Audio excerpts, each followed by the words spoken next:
JDU ಪಕ್ಷದಲ್ಲಿ big development. ಶೀಘ್ರದಲ್ಲೇ ಕೇಂದ್ರ ಸರ್ಕಾರ ಪತನ ಫಿಕ್ಸ್. INDA ನಾಯಕ ಸ್ಫೋಟಕ ಹೇಳಿಕೆ.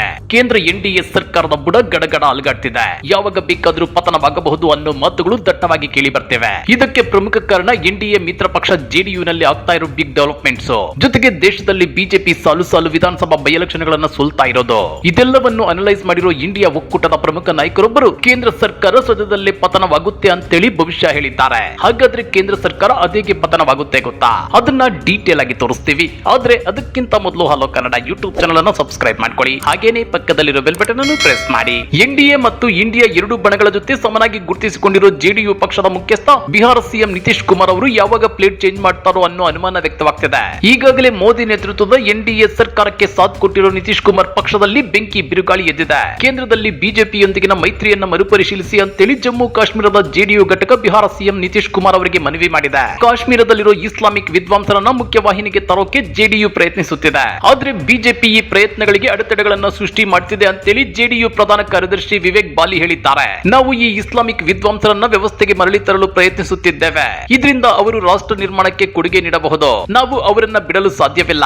ಆದ್ರೆ ಇದರಲ್ಲಿ ಅಡೆತಡೆಗಳನ್ನ ಸೃಷ್ಟಿ ಮಾಡುವ ಮಾರ್ಗಗಳನ್ನ ಬಿಜೆಪಿ ಕಂಡುಕೊಳ್ಳುತ್ತಿದೆ ಅಂತೇಳಿ ಬಾಲಿ ಆರೋಪಿಸಿದ್ದಾರೆ. ಹೀಗಾಗಿ ಬಿಜೆಪಿ ಜೊತೆ ದೋಸ್ತಿಯನ್ನ ಮರುಪರಿಶೀಲಿಸಿ ಅಂತೇಳಿ ಜಮ್ಮು ಕಾಶ್ಮೀರದ ಜೆಡಿಯು ಘಟಕ ಬಿಹಾರ ಸಿಎಂ ನಿತೀಶ್ ಕುಮಾರ್ ಅವರಿಗೆ ಮನವಿ ಮಾಡಿದೆ. ಇದು ಕೇಂದ್ರ ಬಿಜೆಪಿಗರ ಎದೆಯಲ್ಲಿ ನಡುಕ ಹುಟ್ಟಿಸಿದೆ. ಮತ್ತೊಂದು ಕಡೆ ಬಿಹಾರ ಮತ್ತು ಆಂಧ್ರ ರಾಜ್ಯಗಳಿಗೆ ವಿಶೇಷ ಸ್ಥಾನಮಾನ ನೀಡುವಂತೆ ಜೆಡಿಯು ಮತ್ತು YSRCP ಆಗ್ರಹ ಹೆಚ್ಚಾಗ್ತಿದೆ. ಸಂಸತ್ತಿನ ಮುಂಗಾರು ಅಧಿವೇಶನಕ್ಕೆ ಮುನ್ನ ನಿನ್ನೆ ನಡೆದ ಸರ್ವಪಕ್ಷಗಳ ಸಭೆಯಲ್ಲಿ ಜೆಡಿಯು ಮತ್ತು YSRCPಯ ನಾಯಕರು ಕ್ರಮವಾಗಿ ಬಿಹಾರ ಮತ್ತು ಆಂಧ್ರಪ್ರದೇಶಕ್ಕೆ ವಿಶೇಷ ಸ್ಥಾನಮಾನ ನೀಡುವಂತೆ ಒತ್ತಾಯಿಸಿದ್ದಾರೆ. ಈ ಬಗ್ಗೆ ಟ್ವೀಟ್ ಮಾಡಿರೋ ಕಾಂಗ್ರೆಸ್ ಪ್ರಧಾನ ಕಾರ್ಯದರ್ಶಿ ಜೈರಾಮ್ ರಮೇಶ್, ರಕ್ಷಣಾ ಸಚಿವ ರಾಜನಾಥ್ ಸಿಂಗ್ ಅವರ ಅಧ್ಯಕ್ಷತೆಯಲ್ಲಿ ನಿನ್ನೆ ನಡೆದ ಸರ್ವಪಕ್ಷಗಳ ಸಭೆಯಲ್ಲಿ ಜೆಡಿಯು ನಾಯಕರು ಬಿಹಾರಕ್ಕೆ ವಿಶೇಷ ಸ್ಥಾನಮಾನ ನೀಡುವಂತೆ ಒತ್ತಾಯಿಸಿದ್ರು. ಅದೇ ರೀತಿ YSRCP ನಾಯಕರು ಆಂಧ್ರಪ್ರದೇಶಕ್ಕೆ ವಿಶೇಷ ಸ್ಥಾನಮಾನವನ್ನ ನೀಡುವಂತೆ ಒತ್ತಾಯಿಸಿದ್ರು. ಇಲ್ಲಿ ವಿಚಿತ್ರ ಏನಂದ್ರೆ ಟಿಡಿಪಿ ನಾಯಕರು ಈ ವಿಷಯದ ಬಗ್ಗೆ ಮೌನವಾಗಿದ್ರು ಅಂತೇಳಿ ವ್ಯಂಗ್ಯವಾಡಿದ್ದಾರೆ. ಪರಿಸ್ಥಿತಿ ಹೀಗಿರುವಾಗಲೇ ಸಮಾಜವಾದಿ ಪಕ್ಷದ ಮುಖ್ಯಸ್ಥ ಅಖಿಲೇಶ್ ಯಾದವ್ ಅವರು ಕೇಂದ್ರ ಸರ್ಕಾರದ ಭವಿಷ್ಯದ ಬಗ್ಗೆ ಸ್ಫೋಟಕ ಹೇಳಿಕೆ ಕೊಟ್ಟಿದ್ದಾರೆ. ಕೇಂದ್ರದ ಬಿಜೆಪಿ ಸರ್ಕಾರ ಮೋಸದ ನಡೆಗಳಿಂದ ತನ್ನ ಅಧಿಕಾರವನ್ನ ಉಳಿಸಿಕೊಳ್ಳುತ್ತಿದ್ದು ಶೀಘ್ರದಲ್ಲೇ ಪತನವಾಗಲಿದೆ ಅಂತ ಹೇಳಿದ್ದಾರೆ.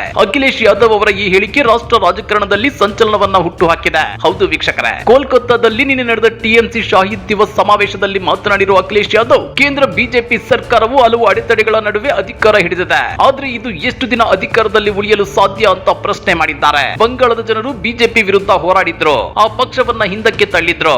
ದೆಹಲಿಯ ಗದ್ದುಗೆ ಮೇಲೆ ಕುಳಿತಿರುವ ದೊರೆಗಳು ಇನ್ನು ಕೆಲವೇ ದಿನಗಳು ಮಾತ್ರ ಅಧಿಕಾರದಲ್ಲಿರಲಿದ್ದಾರೆ. ಲೋಕಸಭೆಯಲ್ಲೂ ಇದನ್ನೇ ಹೇಳಿದ್ದೇನೆ, ಇಂದು ಮತ್ತೆ ಅದನ್ನೇ ಹೇಳುತ್ತಿದ್ದೇನೆ. ಕೇಂದ್ರ ಸರ್ಕಾರ ಪತನವಾಗೋದು ನಿಶ್ಚಿತ ಅಂತೇಳಿ ಅಖಿಲೇಶ್ ಯಾದವ್ ಹೇಳಿದ್ದಾರೆ. TMC ಪ್ರಧಾನ ಕಾರ್ಯದರ್ಶಿ ಅಭಿಷೇಕ್ ಬ್ಯಾನರ್ಜಿ ಮಾತನಾಡಿ, ಬಿಜೆಪಿಯು ಬಂಗಾಳಕ್ಕೆ ನಿಲುವು ನಿಲ್ಲಿಸಿದ್ದು ಇದಕ್ಕೆ ಪ್ರತಿಯಾಗಿ ಲೋಕಸಭೆ ಚುನಾವಣೆಯಲ್ಲಿ ಜನತೆ ತಕ್ಕ ಪಾಠ ಕಲಿಸಲಿದ್ದಾರೆ ಎಂದಿದ್ದಾರೆ. ಹಾಗಾದ್ರೆ ಅಖಿಲೇಶ್ ಯಾದವ್ ಅವರು ಹೇಳಿದಂತೆ ಸದ್ಯದಲ್ಲೇ ಕೇಂದ್ರ ಸರ್ಕಾರ ಪತನವಾಗುತ್ತಾ?